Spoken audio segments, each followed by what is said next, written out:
umsebenzi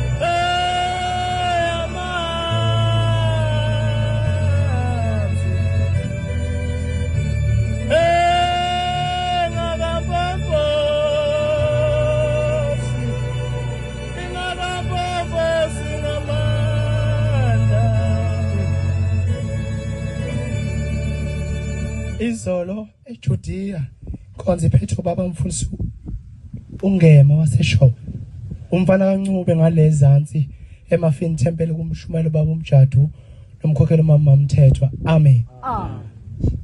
Uthi baba umfundisi ungema kwafika omunye umama phambi kwenkosi inyazi lwezulu ephethe ingane wathi mayifika nalengane lengane yayikhala kakhulu wathi mangabe uNkulunkulu ebuza ukuthi lengane ikhalelane wasethi lo mama kangazi baba ngisho ekhaya iyakhala ngakho ngilethe yona ngoba lo mama inkinga yakhe kwakuyinkinga yalengane. Uthi ke uNkulunkulu mntanami ubani ubaba walengane ithi le ntombazane angimazi baba ukuthi ubaba walengane ukuthi ubani. Uthi kulungile mntanami mthathe nimbeke laphana iyakhala ingane bayazi abake bawunikela phambi kaNkulunkulu bahlala lapha bahlala isikhathi eside kwafika omunye ubhuti wayezonikela wayeshayela ama-truck phambi kaNkulunkulu wasefika ebika usizi lwakhe wayelibika uNkulunkulu wabuza uNkulunkulu wayesethi ake nimbizele le yangane basebeyibiza sisondela wayesebuza wathi ubani ubaba walengane yayisithi le ntombazane baba namanje angimazi. Uthi ubaba umeguqola kule nsizwa uyayazi le ntombazane ithi le nsizwa cha baba kangiyazi. Uthi awuyazi kanjani? Uthi baba kangiyazi le ntombazane angaze ngiyibone. Uthi akwazi uyibona ukuthi angaze ngiyibone.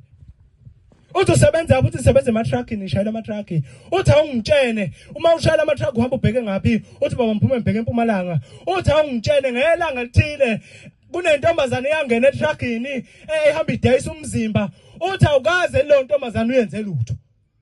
Uthi khona inkosi engayenza khona le ngane uthi ke le ngane leni ikhaliswa ukuthi ifuna usiko lwayo njengoba uyibona nje ikhala thatha le ngane ngakho wena ubaba wale ngane silapha nje ngenxa ukuthi sizokhuphula uNkulunkulu wethu uManazaretha ntshaya kithi okukhulu kakhulu okubalekile ukuthi asihloniphe inkosi ibuseni kuzweni.